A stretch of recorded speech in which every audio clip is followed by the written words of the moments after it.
¿Qué era la Casa de las Camachas? Las Camachas era un grupo de personas que vivían en Montilla.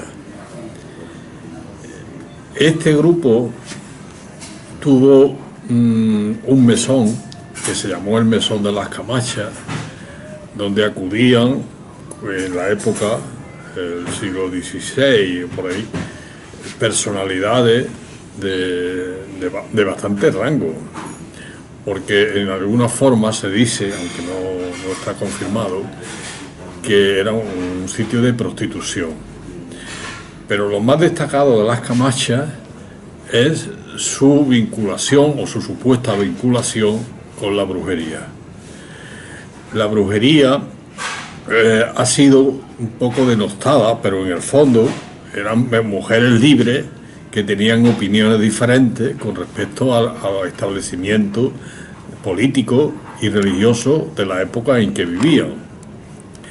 Y las Camachas tuvieron un proceso judicial muy riguroso, como todos los que llevaban a la prostitución en torno a la brujería, y su fama, aparte de que son famosas en el mundo de la brujería andaluza, Pilar Tábora hizo una reconstrucción de su vida en un reportaje en Canal Sur, pero lo más importante es que Cervantes se ocupó de ellas. Como Cervantes iba de pueblo en pueblo requisando alimentos o cobrando impuestos, pues llegó a Montilla. Y él, en el coloquio de los perros, menciona a las Camachas. Y dice una cosa curiosísima. Como es bien sabido, los perros y Berganza son los protagonistas del coloquio de los perros. Pero Cervantes, cuando va a Montilla, yo supongo que sería una leyenda anterior, pero el hecho es que él lo refleja y dice que la Camacha fue la que parió a uno de los perros. Entonces, claro, eso le dio a las Camachas, por el hecho de que ha trascendido a través de Cervantes, una importancia muy grande. En Montilla hay un restaurante que se llama Las Camachas y ha sido estudiado, y son personas que, en mi opinión, merecen un respeto. Digo eso porque yo concibo que eran mujeres libres, como he dicho antes, y que por las circunstancias políticas y religiosas pues sufrieron persecución. Pero con la relación a Cervantes, desde luego, es importantísima, ¿no? Bueno, pues como ustedes ya habrán adivinado, estamos hablando con el ilustre y magnífico escritor don Rafael Raya Rasero, un hombre que nos viene de la tierra de Averroes, de Maimónides, aunque después está muy singularmente situado en ese lugar que está hablando de las Camachas, que es Montilla, ¿no? La Casa de las Aguas, precioso con ese pórtico interior, ¿no? Esas columnas magníficas, ¿no? La Casa del Inca Garcilaso de la Vega, ¿no? Ese magnífico ayuntamiento que tenéis en Montilla, ¿no? Precisamente el actual ayuntamiento era un hospital en tiempo de Cervantes, de San Juan de Dios, que ¿no? se llamaba el Hospital de San Juan de Dios. Y allí, justamente allí, es donde se sitúa ese pasaje del coloquio de los perros que narra Cervantes sobre las Camachas. Allí precisamente, donde está el ayuntamiento de Montilla. Rafael nace en el año 43, pero se viene aquí a Sevilla en el año 61, ¿no? A poner ya prácticamente pie en pared y decidir que la Giralda y sus alrededores van a ser su patria, digamos, de la diáspora, ¿no? Para mí Sevilla ha sido una ciudad elegida para vivir, pero no de ahora, sino desde mi niñez. Recuerdo que había unas emisiones en Radio Sevilla que lo hacía don Santiago Montoto de Seda, unas emisiones preciosas que tenían una sintonía que recuerdo perfectamente, que creo que era la Sevilla de Albenio o algo así. Pero entonces don Santiago en cada emisión hablaba de unos sitios de Sevilla, la Torre del Oro, el Palacio de Pilato, la Casa de Pilato, en fin, cualquier lugar de divulgación que hacía de una forma magnífica. Yo tenía en esa época 8 o 9 años, no me acuerdo exactamente la edad que tenía, pero el hecho es que a mí me llamaba aquello tanto la atención que yo dejaba mis juegos infantiles y me iba a la radio a escuchar a don Santiago Montoto, a hablar de Sevilla. Como la radio en aquella época era prácticamente el único medio de comunicación, y la radio tiene tanto poder de evocación porque estimula precisamente la mente para crear imágenes, pues a mí me creó una imagen de Sevilla idílica, como una ciudad del paraíso, y siendo un niño más todavía, ¿no?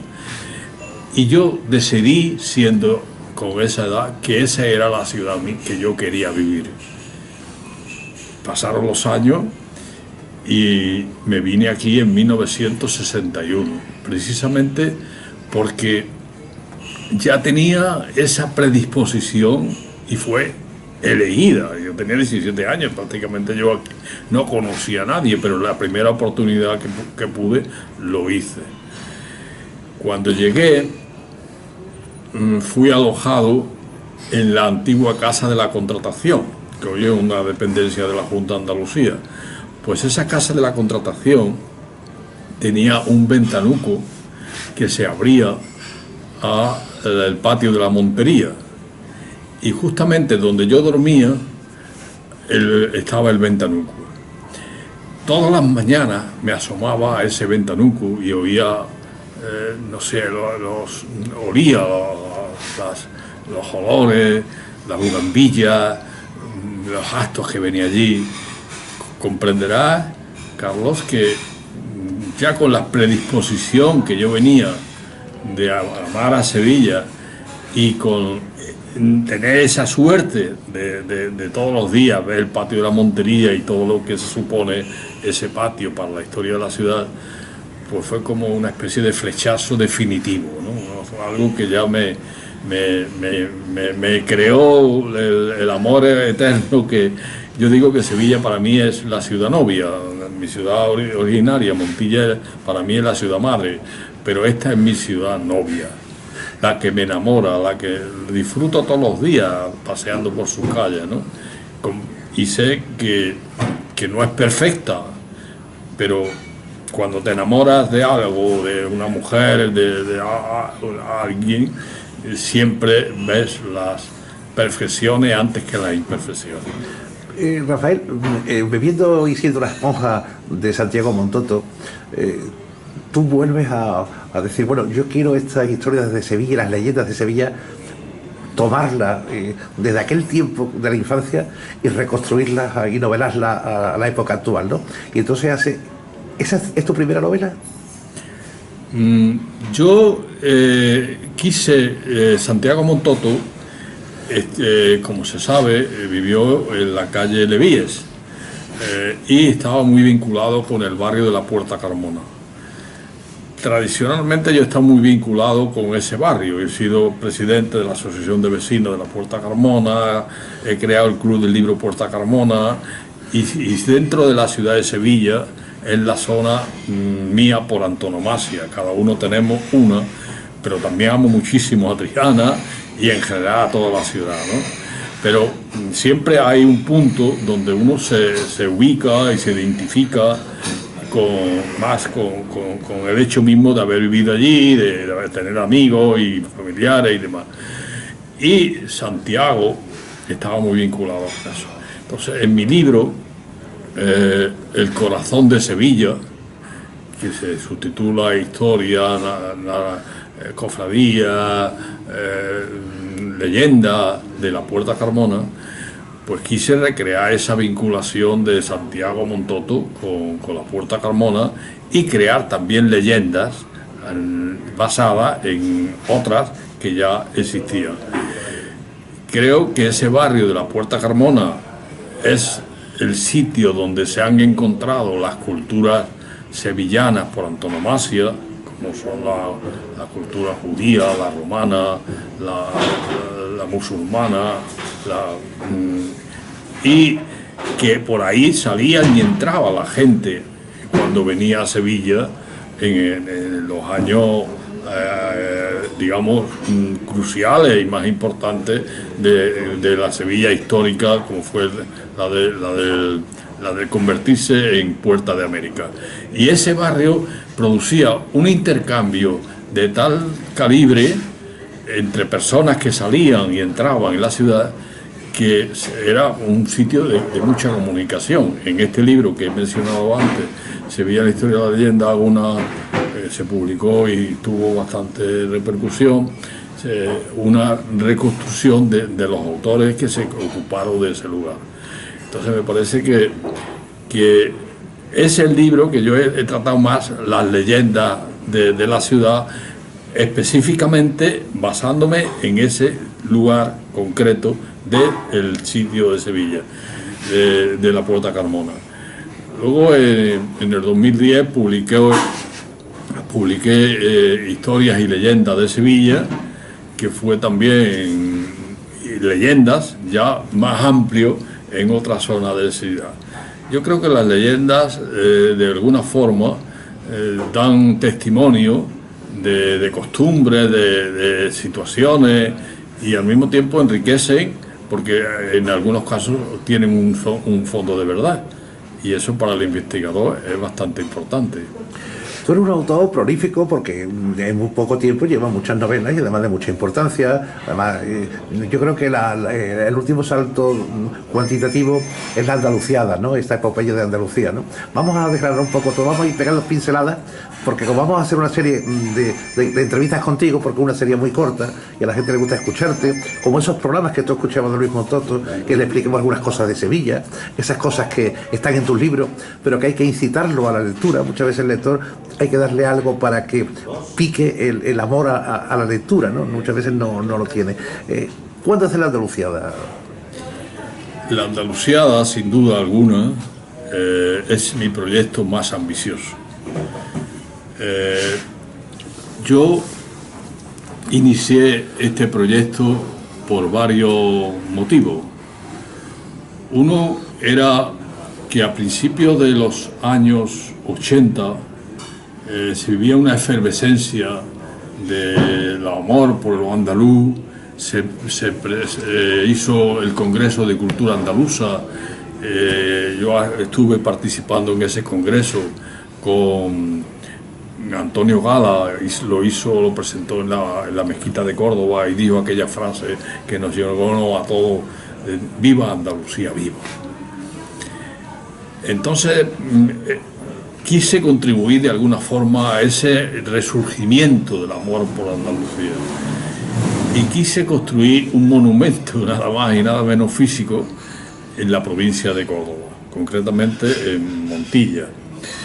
Aquello no se pudo realizar por una serie de circunstancias y decidí que ese monumento fuese un monumento literario, que estaba ya exclusivamente dependiendo de mí, de lo que a mí siempre me ha interesado, que es la actividad literaria.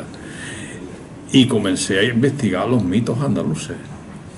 Me di cuenta de que tenemos un patrimonio mitológico en Andalucía impresionante, comparable con el de cualquier otra cultura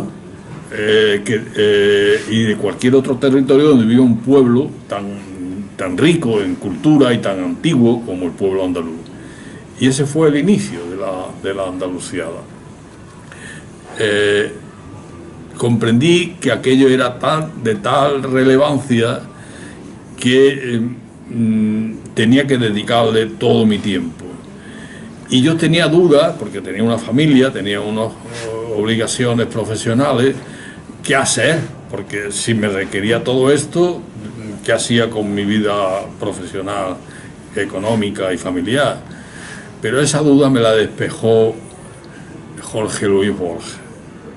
En 1984 vino Jorge Luis en el otoño a una reunión que se celebró sobre literatura fantástica en el Hospital de los Venerables. Vino a Italo Calvino, Torrente Ballester, los fundamentales de la literatura fantástica en aquella época. Y yo tuve una entrevista con Borges en el Hotel Doña María de 2 horas. Eso es lujazo, ¿eh? Para mí fue, digamos, yo que he sido siempre borgiano por vocación, pues para mí fue, digamos, el descubrimiento de un dios. Tuvimos 2 horas, tengo una fotografía con él en su habitación del Hotel Doña María, y yo le dije que quería hacer una epopeya escrita mítica Andalucía, que no la tiene, curiosamente no la tiene, como la tiene Portugal con la Odisea, o Grecia con la Odisea, o Roma con la Eneida, o algo así. Y me dijo Borges, eso te tienes que dedicar una vida. Imagínate, Carlos, esa frase lapidaria en el tú a tú de una habitación donde estábamos tomando unos aperitivos que salen en la fotografía, y que a mí me llamó, me sintió como un aguijón, ¿no? Sobre todo cuando yo tenía esa duda de qué hacer con ese proyecto y por qué camino seguir, si dejarlo o seguir eso. Y yo le hice caso a Borges, le hice caso, ¿eh? Tuve que cambiar mis estructuras bueno, también políticas, porque también participaba en aquella época en política, en económica y todo eso. Yo le hice caso a Borges.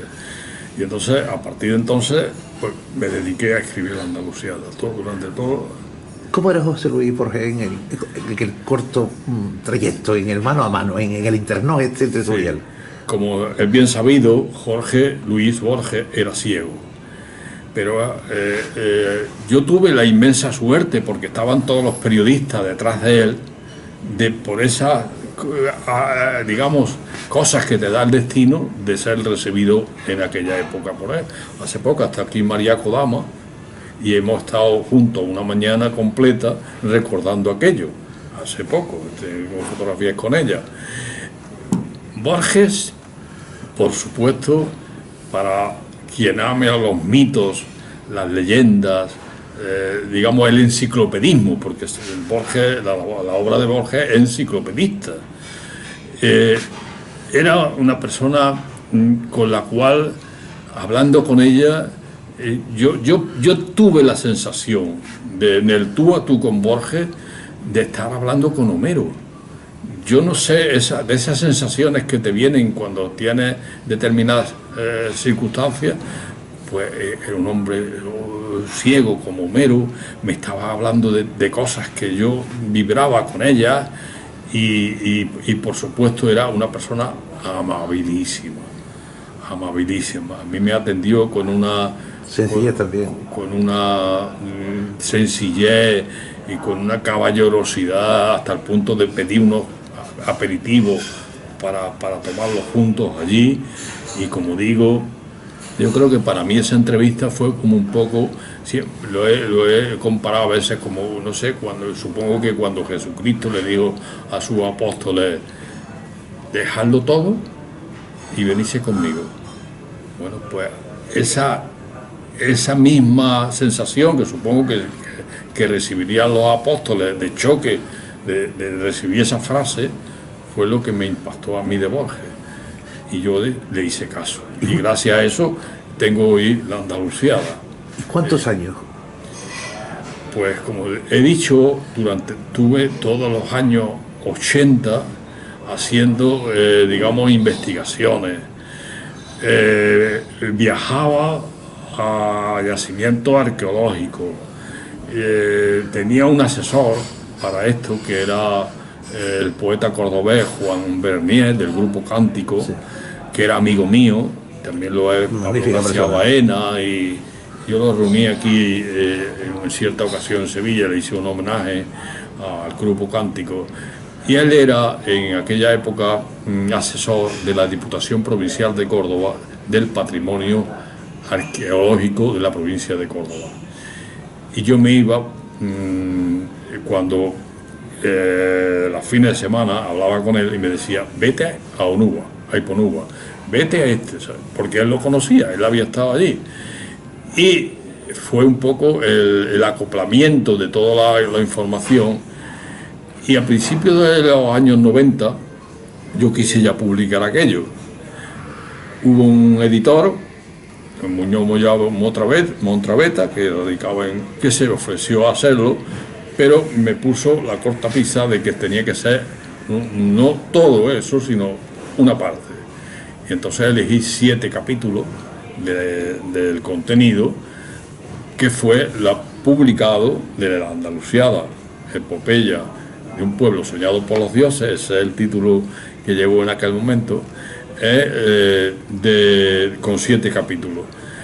Cuando yo publiqué aquello me di cuenta que yo tenía que formarme, que tenía que profundizar, porque era de tal envergadura el proyecto de crear una epopeya a un pueblo y a un territorio que abarcaba toda Andalucía, como la abarca la Andaluciada, y entonces comencé a viajar.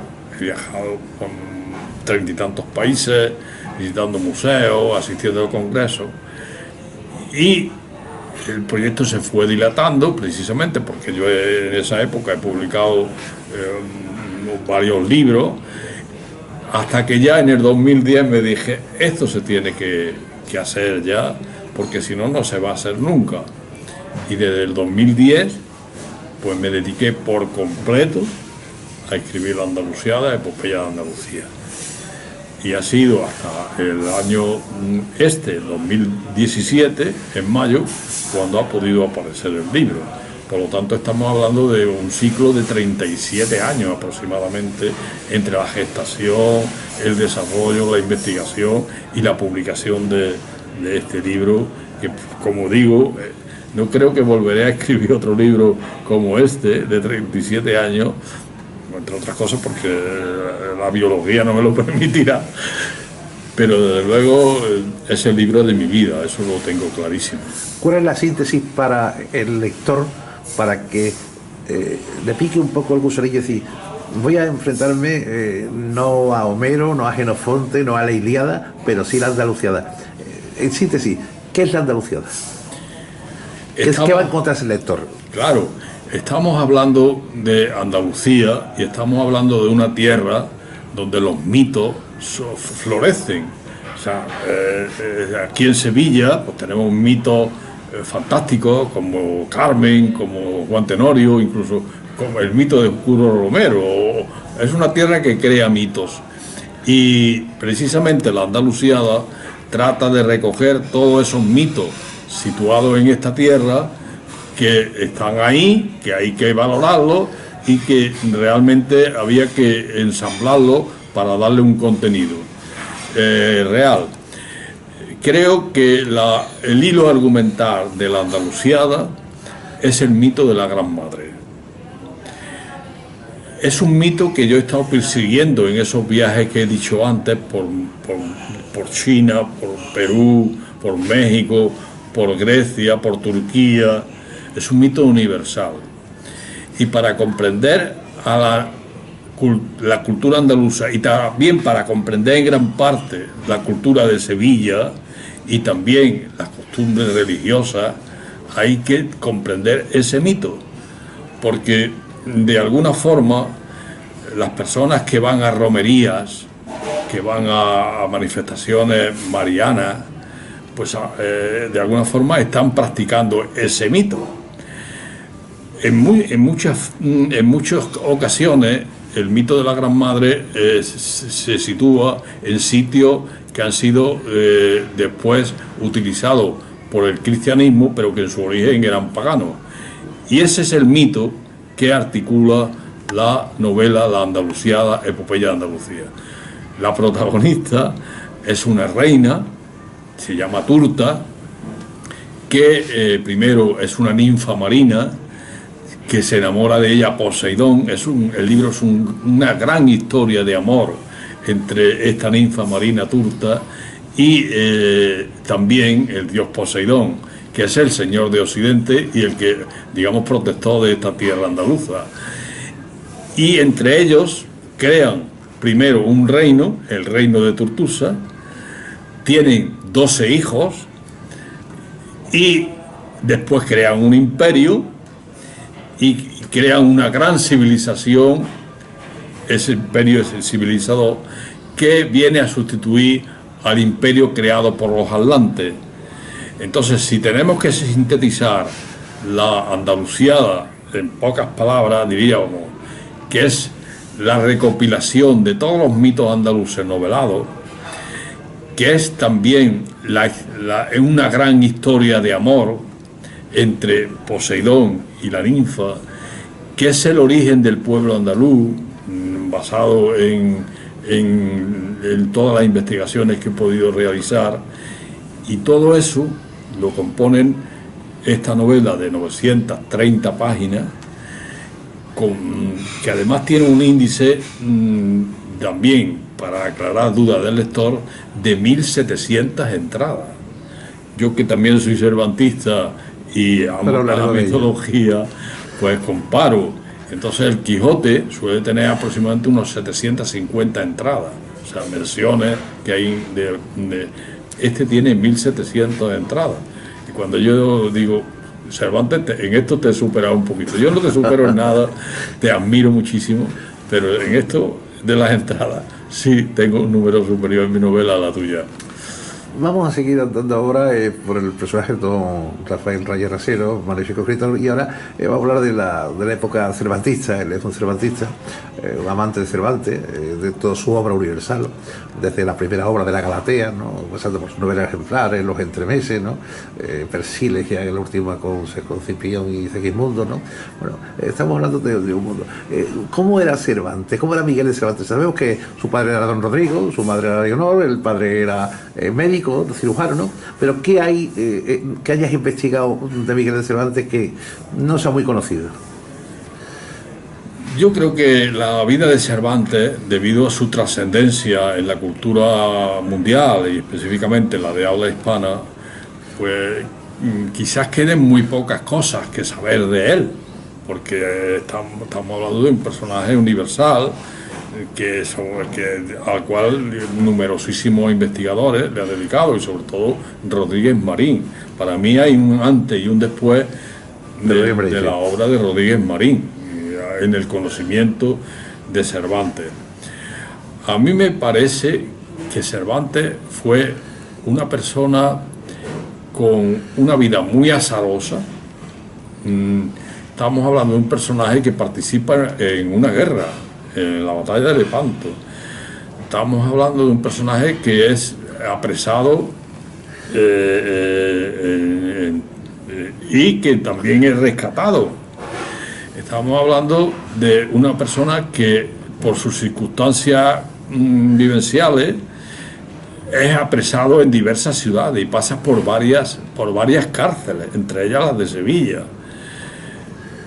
Y luego que a veces es apaleado incluso en los sitios donde va, por ejemplo en Castro del Río, ¿no? Sí, Bueno, y varios sitios, porque lógicamente iba a quitarle la comida obligado, sí. Pero era así, llegaba a un pueblo y tenía que llevarse de allí el trigo o la cebada o los garbanzos, y eso, imagínese lo que le supondría para un campesino, y se rebelaba, ¿no?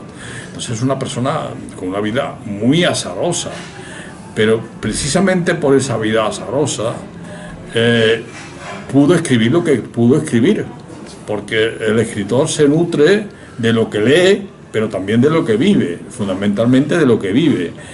Y toda esa acopio de experiencia y de vivencias, sí. Y vivencias, pues luego lo traslada a su obra, ¿no? Sí, sí, además vive la picaresca, vive la Por comedia. supuesto, por supuesto. Vive el delatar, vive lo que son los amores furtivos, vive Claro. estar con prostitutas, vive... Claro. Hay un detalle de Cervantes que a mí me llama la atención. Por ejemplo, es la cercanía que tiene con estos grupos de personas, por ejemplo, la picaresca, que él retrata tan magníficamente en Rinconete Cortadillo o el coloquio de los perros incluso, precisamente esa cercanía. Pero a mí, yo creo que eso él lo percibió, sobre todo andando por la ciudad, pero también cuando estuvo en la cárcel de Sevilla. Entonces, en la cárcel, allí, ¿qué va a haber en la cárcel? Pues en la cárcel lo que había eran, digamos, maleantes o cosas así. Entonces, ahí lo traslada, en el patio de Monipodio se puede ver perfectamente el conocimiento que tiene de la ciudad de Sevilla en esos bajos fondos. Y yo creo que se identifica más con ese estrato social que con los grandes nobles o los grandes, como quizás la diferencia con López de Vega pudiera establecerse en ese aspecto, que López de Vega tiende más a la nobleza, pero Cervantes yo creo que está más a pie de tierra y sobre todo en la ciudad de Sevilla. Oye, hay una novela de las grandes desconocidas que son Las dos doncellas, que hay gente que, bueno, ha leído Rinconete y Cortadillo, o en el coloquio de los perros, bueno, la de los ingleses, todo se ha ido leyendo, ¿no? Pero hay ciertas obras que han quedado muy atrás, ¿no? Que no han sido del dominio público y que sin embargo han estado ahí y que siguen teniendo mucha vigencia, ¿no? Yo creo que todo lo que supone las novelas ejemplares son, digamos, lo que más ha trascendido, ¿no? Por supuesto, por encima de las novelas ejemplares, El Quijote, ¿no? Su segunda obra. Sí, y prácticamente, bueno, después se publicó otra, pero una de las últimas de su vida fue El Quijote. Pero hay otras obras, como La Galatea, como El Persiles, como La Numancia, realmente, que son obras importantísimas y que dan otra visión, otro contenido a la obra de Cervantes. En esas obras quizás sean las más desconocidas y que precisamente había que profundizar. En noviembre va a haber en Argamasilla de Alba, la provincia de Ciudad Real, una reunión de cervantistas de todo el mundo. Yo ya estoy inscrito para asistir y precisamente se va a tratar esta faceta menos conocida de la obra cervantina en esa reunión. Por lo tanto, no hay que pararse en El Quijote ni tampoco en las novelas ejemplares, porque para conocer un autor, si es posible, hay que conocerlo en toda su dimensión y no solamente una obra, sino en todas. Y hay que profundizar en el conocimiento de esas obras precisamente para conocer la enorme, la singular, la magnífica aportación de Cervantes a la cultura mundial, a la del habla hispana, y que Sevilla tiene que reivindicar, porque aquí tenemos uno de los patrimonios cervantinos más importantes del mundo, y esas placas, esos paneles cerámicos que están en la ciudad lo ponen de manifiesto. Voy a trabajar en lo que pueda para que eso sea posible, pero la ciudad se tiene que dar cuenta. Una de las cosas que creo que se debía de hacer en Sevilla con relación a Cervantes es trasladar su monumento. Está en un sitio que se justifica porque se supone que se justifica porque estuvo cerca de la cárcel donde él, pero si se pasa por allí a primera hora de la mañana, se ven camiones de basura recogiéndolo que tapan a la imagen de Cervantes. Me parece que eso había que remediarlo, y yo ya he propuesto, y lo digo aquí porque ya lo he dicho también en la universidad y en los actos públicos que he participado el año pasado con motivo de mi libro sobre Cervantes, que el sitio idóneo es la Plaza del Pan. Un lugar cervantino, ahí hay una placa, un lugar sin ruidos, tranquilo, en pleno centro donde él se movía y que se puede incluso hacer actos culturales. Nosotros lo hemos hecho allí. Sí. Creo que esa imagen que se da todas las mañanas con esto de basura, porque ese sitio donde está ahora la cárcel, sí. El monumento también es un sitio de descarga, y la carga y descarga no se puede quitar de allí, claro, porque si no se perjudica a los comerciantes. Por lo tanto, yo propongo a la autoridad de Sevilla, vamos a intentar a ver si podemos hacer algo en ese aspecto, que sea ese monumento trasladado a la Plaza del Pan. Estaría bonito allí, sí, es un sitio bonito, además hermoso, soleado. Es ideal. Sí, sí. Te iba a preguntar, hay un agravio comparativo porque casualmente la Segunda Guerra Mundial coincide el año 1916 y entonces todo el esfuerzo que se iba a hacer por hacer el tercer centenario de Cervantes queda totalmente ensombrecido por la guerra, se le quitan la gente de en medio y después no se retoma con la fuerza que se debe retomar, y curiosamente cuando son los 400 años, 100 años después, sigue siendo lo mismo. Somos una ciudad cuidada por todo el mundo, somos casi la querida de todas las naciones que han venido los árabes y nos han regalado alcázares, han venido los romanos, nos han regalado murallas, bueno, todo el mundo que viene aquí regala cosas, ¿no? Y somos tan poco eruditos que somos incapaces de reconocer las grandes cosas de nuestra tierra, pasan por encima de ellas como si fuese paradíes, ¿no? Cuando son partes que quedarán, mientras que los que estamos pasaremos inadvertidos. Por supuesto, por supuesto. Sevilla, ya lo he dicho antes, no es perfecta. Tiene, como todos los tenemos, nuestras virtudes y nuestros defectos. Pero una de las cosas que precisamente tiene Sevilla, que podía remediar, es un poco la dejadez ante ciertas cosas, ¿no? Cosas que le podían valorizar, que le podían aportar riqueza, y que sin embargo, pues bueno, pues por las circunstancias y la idiosincrasia de Sevilla, pues no se llevan a cabo. En este caso de Cervantes, que pues, fundamentalmente a mí me interesa muchísimo, porque amo a Sevilla y amo a la obra de Cervantes, pues creo que se debía de tomar muy en serio, el que Sevilla fuera, digamos, uno de los puntos cervantinos más importantes del mundo, porque tiene precisamente la calidad de las menciones que le hace Cervantes, y también porque son muchísimas esas menciones. Y ahora que estamos hoy precisamente aquí en el barrio de Triana, pues ahí tenemos en la calle Betty la casa de Monipodio.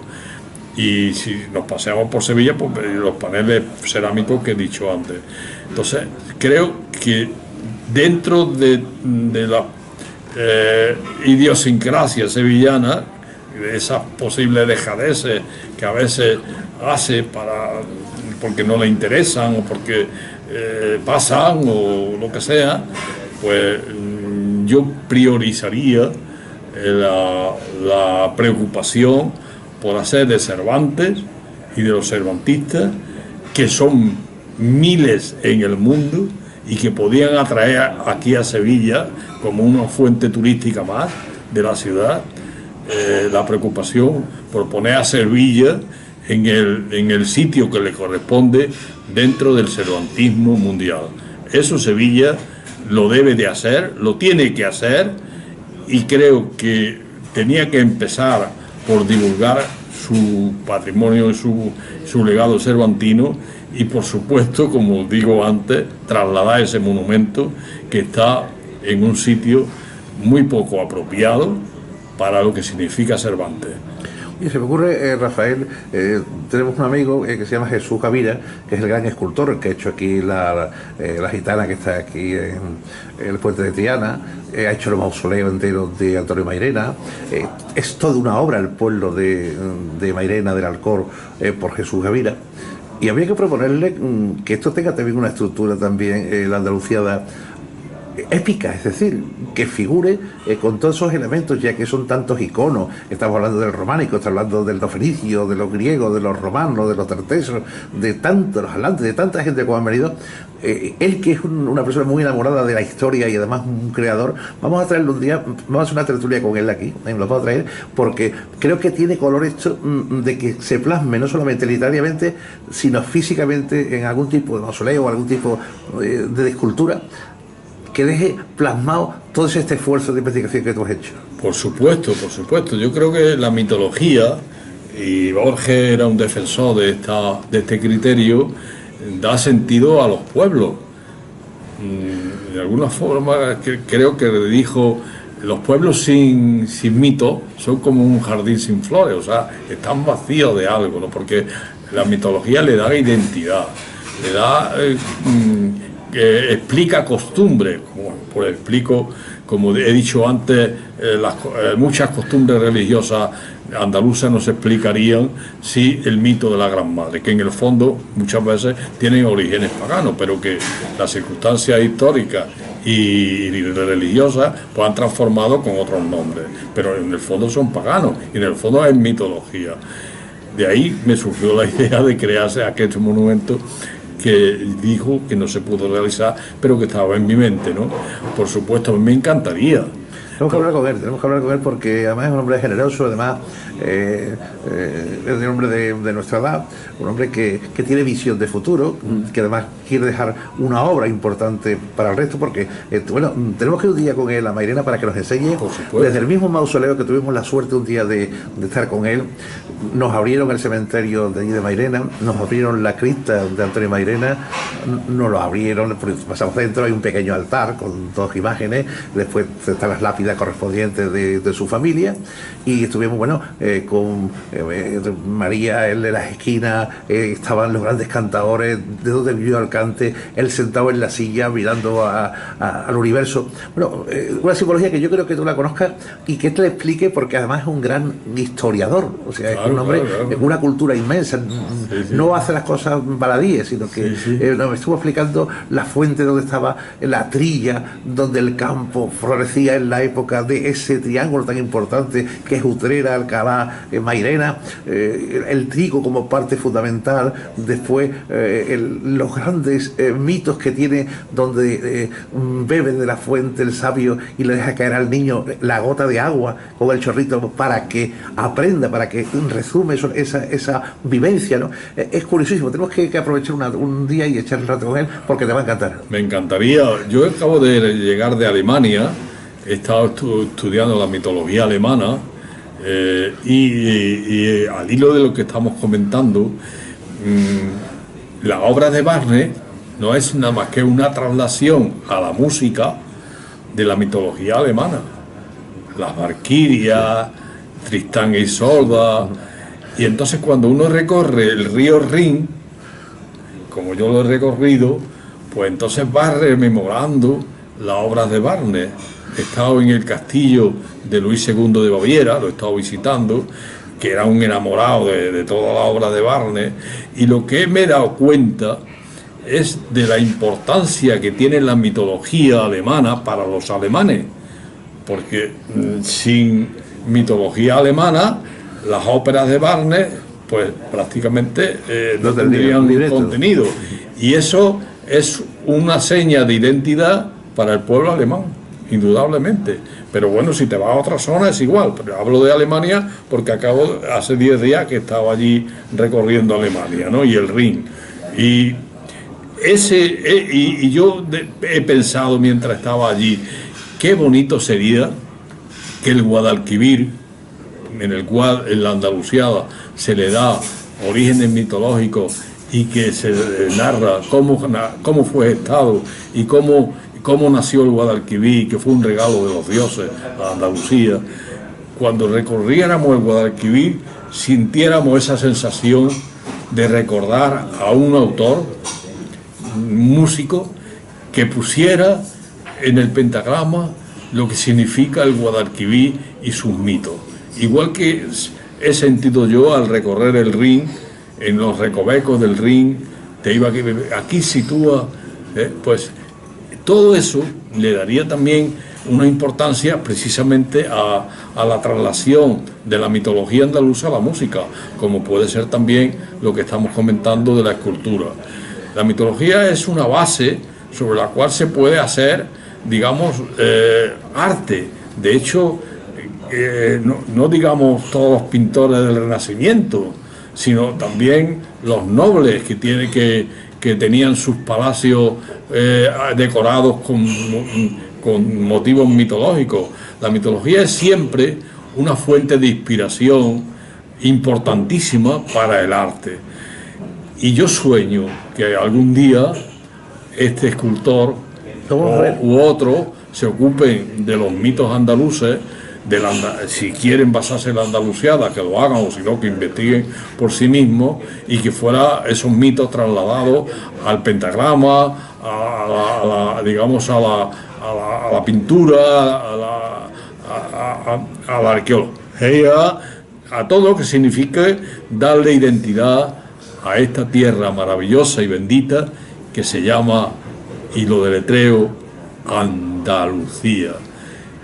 Y también Sevilla, porque aquí se narra también el origen mitológico de cómo nació Sevilla, en esta novela, La Andaluciada, Epopeya de Andalucía. Pero pues vamos a buscar una reunión, yo la voy a concertar ahora para la próxima semana. Perfecto. Con Jesús Gavira, y tenemos que buscar también una familia Strauss, que lo mismo que fue el Danubio, no lo haga con el Guadalquivir, que es lo que tú quieres, ¿no? Exactamente, o sea, ¿qué sería del Danubio, el Danubio azul, que uno lo evoca cuando está oyendo la música de los jardines? ¿Qué sería del Rin, como he dicho antes? Sí. ¿Qué sería del Nilo? Si cuando yo he estado en Egipto 3 veces y he navegado por el Nilo, y entonces siente algo que se desprende de aquellas aguas, precisamente porque ha habido alguien, creadores, que han dado eso, que le han dado esa trascendencia en el arte.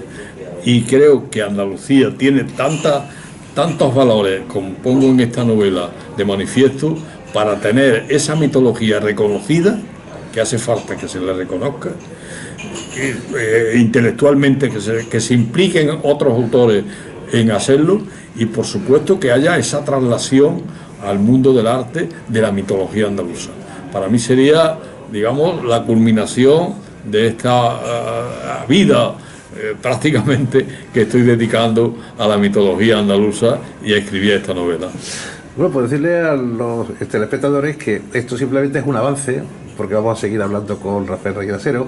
Vamos a ver si conseguimos de él que lo mismo que se hizo aquel tiempo con Santiago Montoto, él nos cuente cada X tiempo por algunas historias de Sevilla, pero narradas por él, porque lo importante, yo siempre digo lo mismo, a mí me hubiera gustado escuchar a Cervantes para yo después leer el Quijote, ¿no? Porque no es lo mismo la entonación que le da el autor que le da el lector. Claro. La poesía es exactamente igual, no es lo mismo leer a Borges con su voz que leer a Borges con la tuya. Mentalmente uno transcribe y traduce a través de las neuronas, bueno, pues la forma de criptografía que es la escritura, ¿no? Pero la voz es importante, que quede la voz del que hace, del que realiza, del que es capaz de crear y llegar a nuestros oídos con su mismo eco. Por supuesto, porque es tantas las horas que un autor dedica a investigar, primero a gestar, porque la idea surge, pero después hay que plasmarla, después hay que meterse en archivos, y eso son horas y horas y horas, y a veces encuentras lo que buscas y otras veces no, pero son horas que empleas. Luego te vas a tu casa y entonces te pones a escribir horas, y yo, por lo menos yo lo practico, y creo que otros autores lo han dicho ya, que el escritor ejerce su oficio las 24 horas, porque cuando no estás escribiendo, estás pensando, y vas por la calle a veces como un zombie, precisamente porque tienes algo que está ahí que le quieres dar forma. Y de madrugada, me ha ocurrido, y sé que te ha ocurrido a otros escritores, que en esa dormivela a lo mejor de mientras te quedas dormido o cuando viene el nuevo día y estás pensando y se te ocurren ideas y entonces lo dejas en la cama y te vas al ordenador y lo pones allí. Entonces es un oficio de 24 horas, por 24 horas. Y ponemos el alma, el corazón, la economía, incluso a veces sacrificios familiares para hacer esto que es nuestra vida. Yo no me entendería sin la literatura. Yo la verdad es que no me entendería sin esta actividad que creo que es trascendente, importante y que le puedes aportar algo que tú sepas a los demás. Algo que otros, pues a lo mejor por las circunstancias no pueden acceder, pero que si tú se lo puedes aportar, pues bien, luego será bien recibido o mal recibido. Pero lo importante es tener muy claro que quieres hacer una cosa y por ella y emplear tu energía en eso. Y yo, para mí, mi energía está muy vinculada a la creación literaria. Pues fíjate, Rafael, ya que tenemos nosotros este Hotel Ceni, que es magnífico, que tiene unas instalaciones extraordinarias, que estamos en pleno centro de Triana, en la calle Pajés del Corro, yo estoy ahora mucho más que en las conferencias y en las tertulias. Creo mucho más en la parte interactiva del autor con el público. No el sentarse y escuchar, sino porque eso participa el público, pregunta, por ejemplo, dice uno, bueno, ¿por qué hay una pregunta? ¿Por qué se consideraba mal poeta Cervantes? Él se consideraba que no estaba tocado por la mano de mágica de Dios, que se creía que no. Yo no creo que sea un mal poeta Cervantes. No, que él lo creía. Lo que pasa es que tuvo enfrente a Lope de Vega. Claro. O sea, ya se sabe los enfrentamientos que tenía Lope de Vega. Y en la mejor época del mundo. Pero bueno, exactamente. Pero Cervantes tiene un soneto que está situado aquí en Sevilla, que es uno de los sonetos, digamos, cumbre de la literatura hispana, y que sin embargo está como modelo de soneto, y ya nada más que por eso ya Cervantes se puede decir que es un grandísimo poeta, porque lo que pasa con la obra literaria es que después el tiempo va decantando esa obra y se recuerda de un autor una o dos poesías o una o dos novelas. Y en el caso de Cervantes, la poesía, aparte de su obra novelística y narrativa, para mí Cervantes es un grandísimo poeta. Si no hubiera sido poeta, esto lo dijo Caballero Bonal en una reunión que hubo aquí en Cajasol, si no hubiera sido poeta, quizás no hubiera podido escribir lo restante. Fundamentalmente hay que tener un sentido de la vida poético, porque el poeta es ser poeta es un modo de vida, como debe ser escrito un modo de vida, y yo creo que Cervantes es un grandísimo poeta. Están los últimos versos de ese poema, ¿no? Cuando muere a cara descubierta, ¿no? Ese caminante, el peregrino, ¿no? Cervantes aquí se encierra, ¿no? Su cuerpo cubre la tierra, pero su nombre es divino. Esto hizo su camino.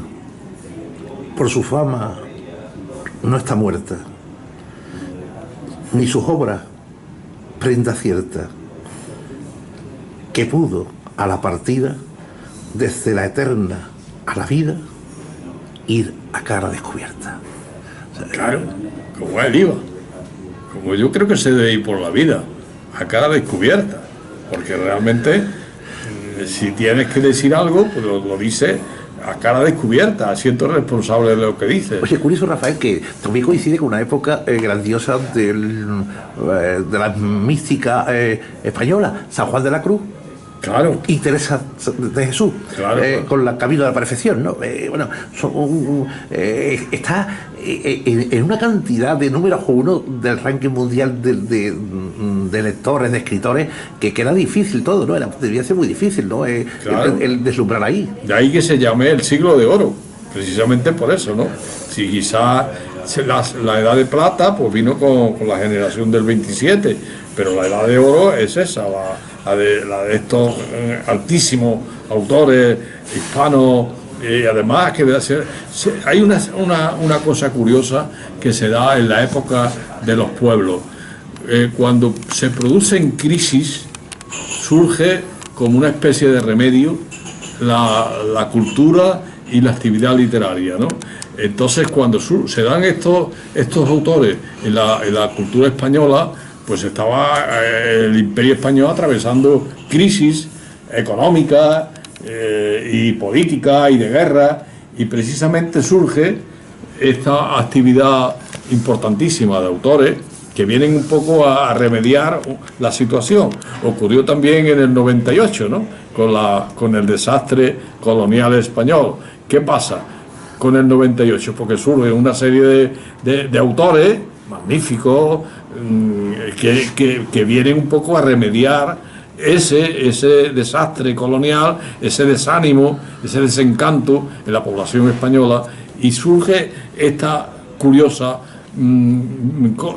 situaciones de que cuando hay crisis es precisamente cuando surgen estos grandes momentos de la cultura y de la literatura en España, a lo mejor en otros países, pero concretamente aquí lo podemos contactar precisamente en la época esta que había guerra en Europa, que la corona se declara en quiebra.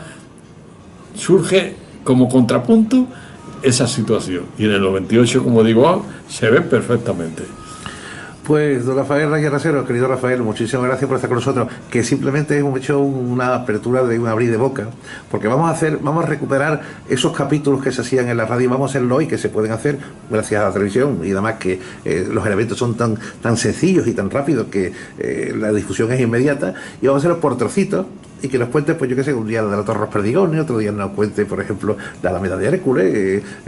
Bueno, vamos a ir pasando, ¿no? Vamos a hablar un día de los alabaderos, quién eran esa gente, de los personajes que se han perdido en Sevilla, de esas cosas que hay que volver a recorrer Sevilla. Yo creo que debe haber una ruta de Rafael Raya Rasero a través de su tradición y el conocimiento de Sevilla profundo que tiene. Lo hizo Santiago Montoto, lo hizo después José María de Mena en un tiempo pasado, y después lo ha hecho tú en un tiempo reciente. O sea, todo también ha editado la mano de una gran entrevista que te hizo José Luis Montoya del Patio, que es un hombre magnífico, que escribe extraordinariamente bien y con una sevillaría extraordinaria.